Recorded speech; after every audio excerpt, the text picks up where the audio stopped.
The most important point we need to first get out of the way is that I'm not going to try and tell you. Anthropology can't tell you which religion is true and which religion is false.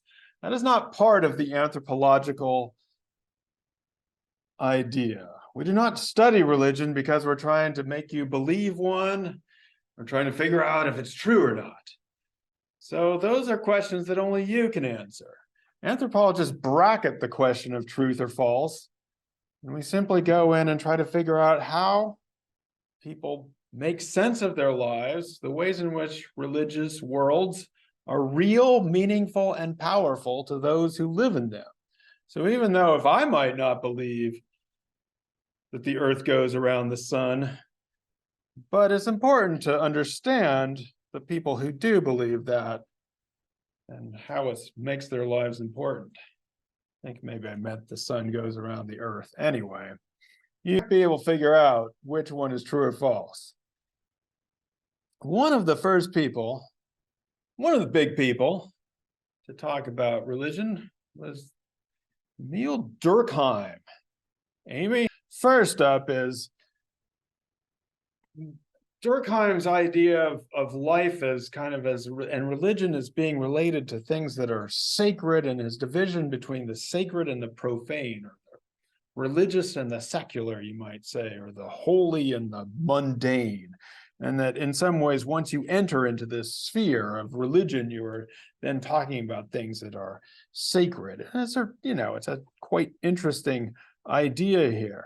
Durkheim at the time also wrote a book called The Division of Labor in Society, which was talking about some of the transformations that were going on at the time with the Industrial Revolution and various jobs and things that people were having to do. And he was very concerned about the state of society. He also wrote a book. I wrote a sociological study of suicide, in which he talks about this feeling of anomie, of being isolated and cut off from the rest of society. And interestingly, what he in some ways thought, well, Shaylin, what should religion do in this world then? What could religion do for us? That religion could bring us back. It would reintegrate society. Religion was going to be the glue that held society together. And even though people were going off in their different ways and being all anomie, that we could bring us back together with these rituals and rites. What do you think, Paris? Should we hold society together? Should religion be our glue?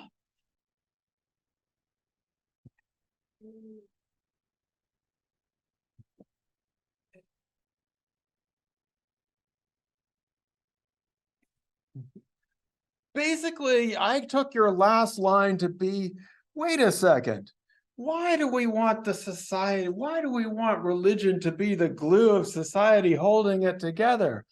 Fuck society, man.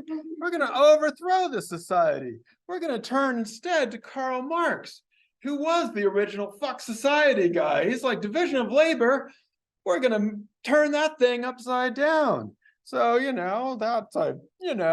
that's how I interpreted it.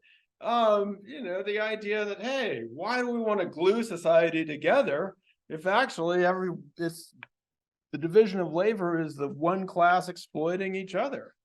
So we have, Karl Marx and Friedrich Engels writing. It's funny how Engels barely ever, it's always Karl Marx and his buddy here, but Engels never gets his own book cover, but here he is. Anyway, Karl Marx has this very famous quote about religion, which is, you've probably heard it before, that religion is the opium of the people, or maybe even worse, the opiate of the masses, it's sometimes translated. So religion is the opium of the people, or the opiate of the masses. It's the thing that is getting in the way of the revolution. And, well, it reminded me of something else that Karl Marx said.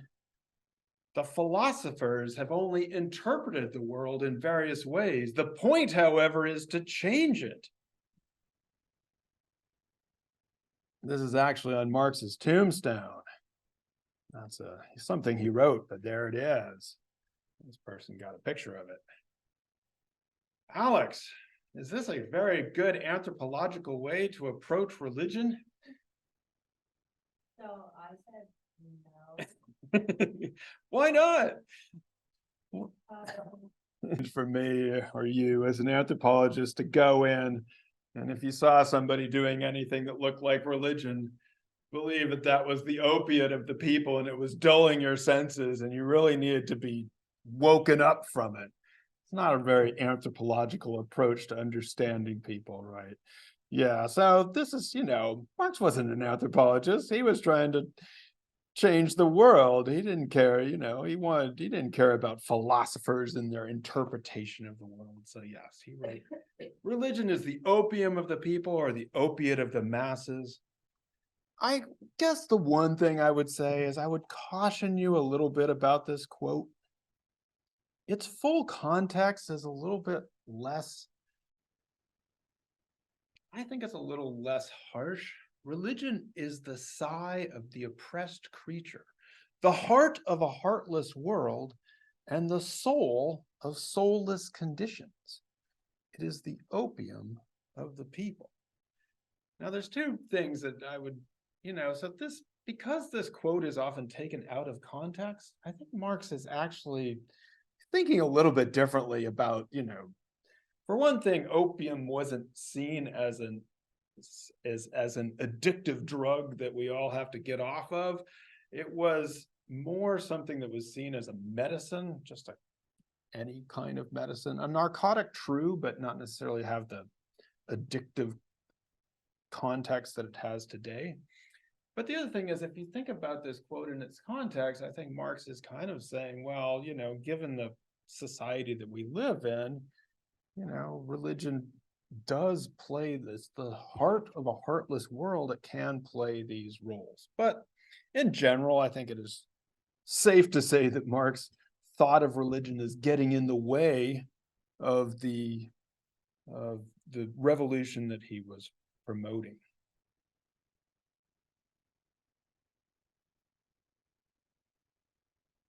Weber's work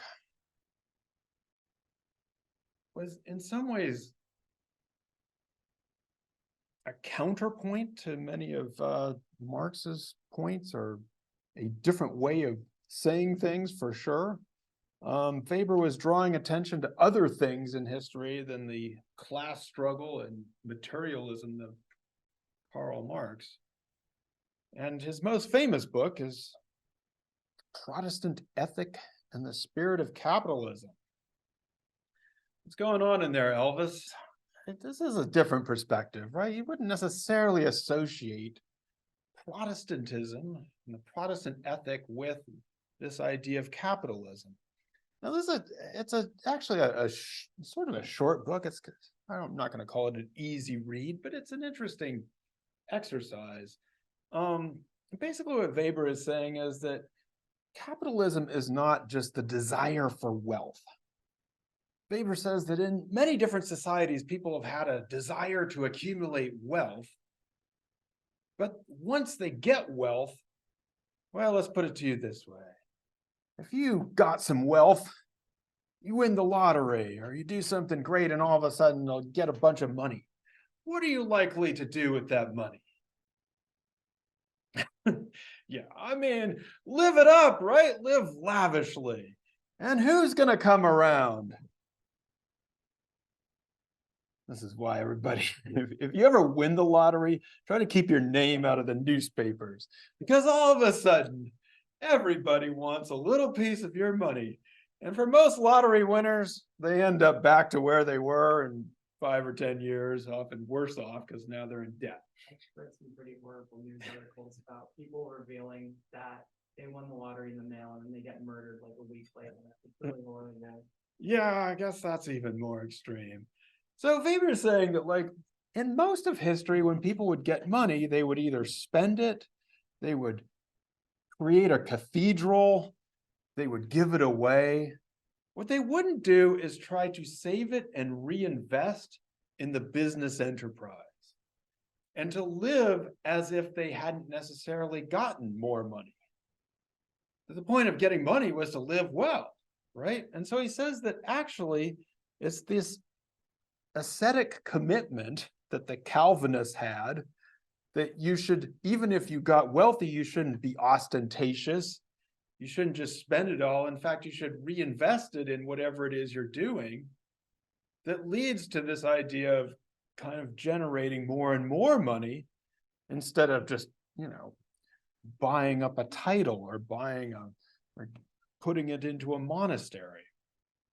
He also has an interesting story about, these sort of small farmers who are working for a big landlord, and they get paid, I don't know, let's say they get paid $50 a week to do this farming. And he says that there's a landlord who comes and says, hey guys, I'm gonna double your wages. You're now gonna get $100, or you were working a week. I'm gonna give you $100 for those 5 days instead of $50. I'm gonna give you $20 a day instead of $10 a day. What did the workers do? Well, yes, they were happy. What would you do if you were promised double the wages for your time? Huh? You could double the work, and then you're doubling your money. You've got the Protestant ethic right there. That's the Protestant ethic in the spirit of capitalism. I'm going to go out, I'm going to make double, bud. Yeah. However, there's another approach. Yeah. Huh? Yeah, that's true. But let's say you're making double to spend it. You're doing double. What else might you want to do, though? Best approach, in my opinion. Tiana, what should you do? I was gonna say, like, your promise double wage, then would really work harder if you made it. Cut your work in half. Now I only have to work 2 days a week, right? And so his claim here, which I think he was saying that it tended to be the Catholics who just cut their work in half. They're like, all right, I got it made. I'm good. Got my $50 in 2.5 days. I don't have to work those others. And it was the, those Protestants who are like, time is money. I got to get out there. I got to double it up. I got to make more money so I can invest it. Anyway, his overall point was that capitalism arose with this Protestant ethic. He has a point. However, in recent years, I think it's been completely turned on its head, where we see these rise of Asian capitalisms in places that Weber would have not expected it, the rise of Catholic capitalisms in places that he would not have expected it. And he was also very convinced that we were all going to get more secular over time, which has probably not happened either. So we have the big folks, Durkheim, Marx, Weber. If you're hanging around the social sciences and anthropology and sociology and maybe political science, economics, you're probably going to see these folks from time to time, maybe too much, maybe over and over. I feel like there's one big guy that's missing here, though. Yeah. Huh? Taylor? He's like a medium guy. I'm thinking like the biggest of the big. Any psychology people here? Huh? Yeah, I don't know. Freud had a lot to say about religion too. Yeah, bringing in Freud. Yeah, there you go. All right. So, I mean, it's good to engage with these folks.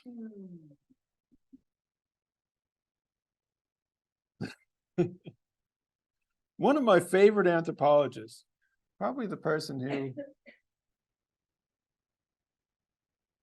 I would think of in reading his book, introduced me to anthropology, and his intro said, "It has been said with reason that the social sciences constitute one long dialogue with the ghost of Marx."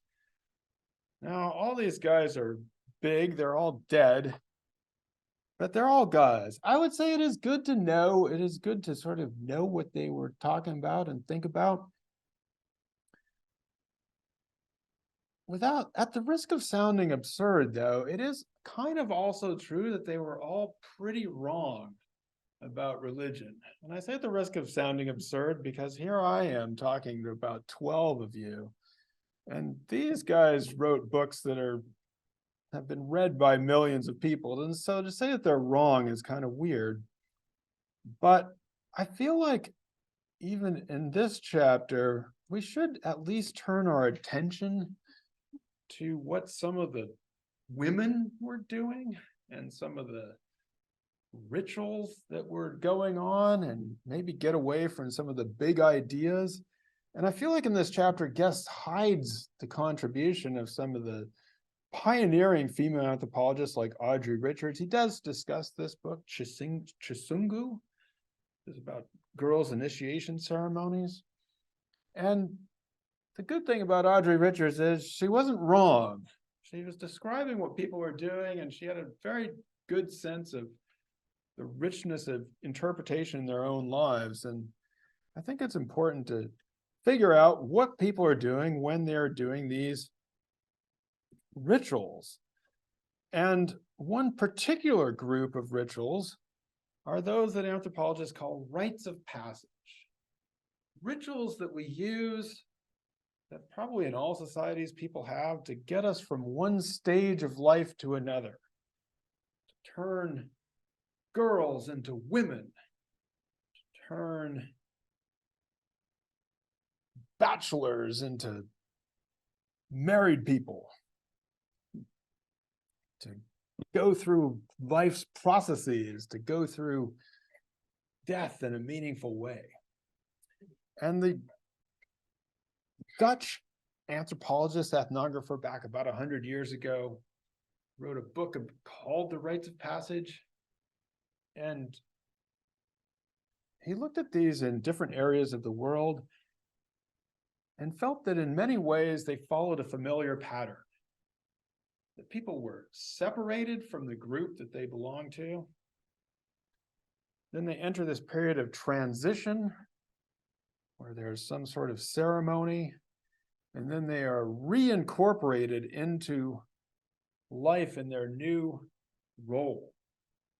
So if you think about a wedding, for example, you separate out these two people, dress them in special clothes, not supposed to be even able to see the bride's clothes before the ceremony. Then you put them into this transitional moment where there's all this music playing, they're walking in the aisle, wearing weird clothes, doing things, handing things to each other. And then they're reincorporated as partners or married partners, man and wife, we used to say, into the world. And now they can go about their new roles.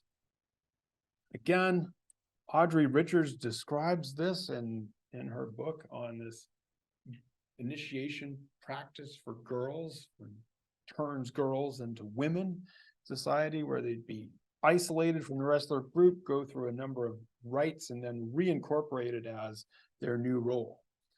The person who gets probably the most credit for this is an anthropologist named Victor Turner, who, again, building on the work of Van Gennep and Richards, talked about transition as a state of liminality, a place that was neither here nor there, and where maybe some of the rules of life got overturned, so that for a brief moment in time, you could break a bunch of the rules.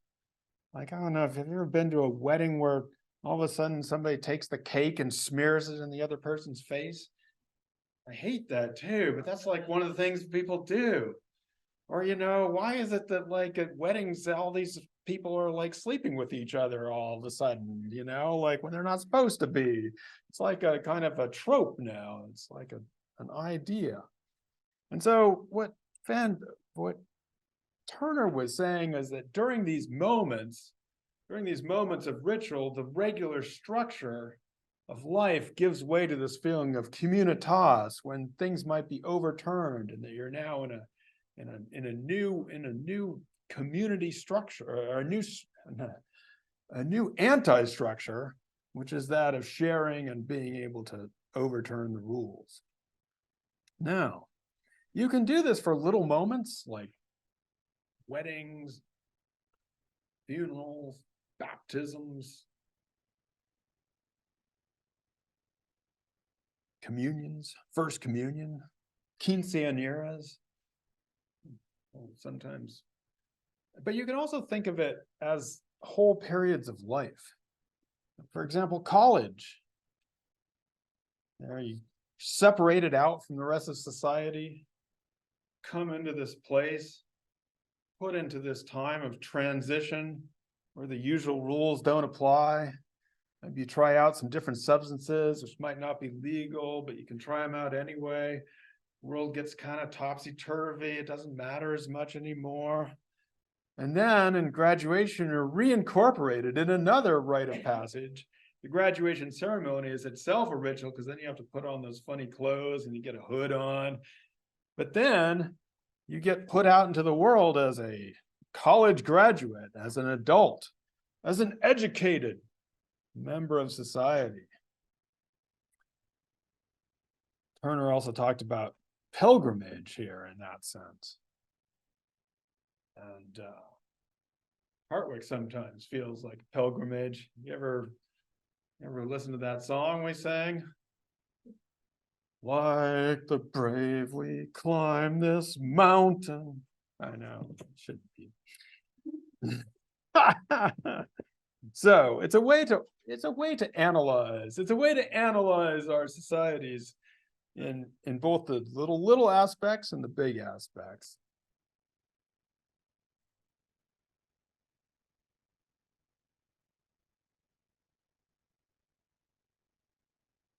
I want to also talk here about the work of Talal Asad, bringing us back to some of the questions from the beginning. Asad was actually a student of Evans Pritchard, who we'll talk about in the next class. But he really wrote interesting stuff on religion and the question of power. Guest discusses this around page 593. And what he was basically writing about is that in some ways the whole definition of religion was, going back to some Durkheim stuff, was premised on the idea that there are two spheres, the sacred and the profane, or the religious and the secular. And Assad's idea is that in some ways that's a Western assumption. And so the whole definition of what is religion is prefaced on ideas that come to us basically from Western Christianity. And his claim was that in Islam, that this idea that there was a distinction between the secular and the religious was not necessarily a thing. That the idea that there should be a separation of the church and the state was not necessarily something that people would subscribe to. Now, before you think there's only an idea from Islam, we should know that in the United States, there are many people who do not want a separation between church and state. We say it's our ideal, but if you look at the ideology of the current Speaker of the House of Representatives, you will see that there are many people who do not believe that the state and the church should be separate, but in fact, our political involvement is predicated on our life in the church. So this is something that occurs in this country as well, but Assad is sort of asking us about this very definition of religion and saying that in some ways this idea, or what is religion in general, going back to PJ's question from before, a long, long time ago, what she said at the end, or at the beginning, we might wonder about this. So what is religion? So here's Guest's definition. A set of beliefs and rituals based on a vision of how the world ought to be and how life ought to be lived. Often, though not always, focused on a supernatural power and lived out in community.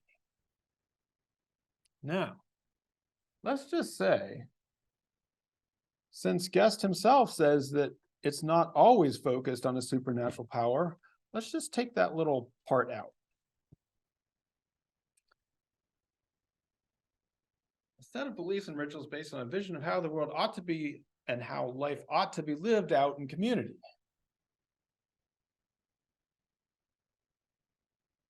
What is that?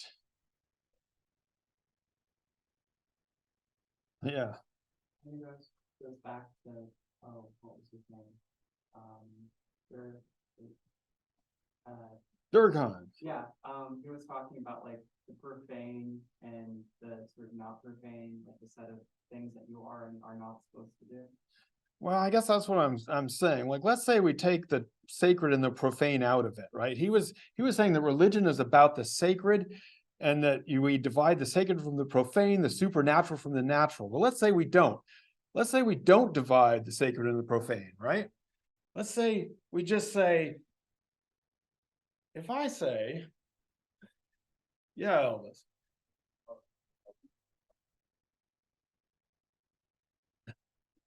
Well, that's kind of what I'm thinking about here. If I just say, hey, here's a people who have a set of beliefs and rituals, they have a vision of the world, how the world ought to be and how life ought to be lived, and they live in a community. What is that? I mean, it's pretty much culture, right? Or more, you know, how you should live your life. And so, I mean, this is kind of a key question, right? What is the boundary between religion and life? And if there isn't, if that's kind of an artifact of our own Western ideas about where this boundary lies and ideas about the supernatural or sacred or profane, then what is the difference between religion and life?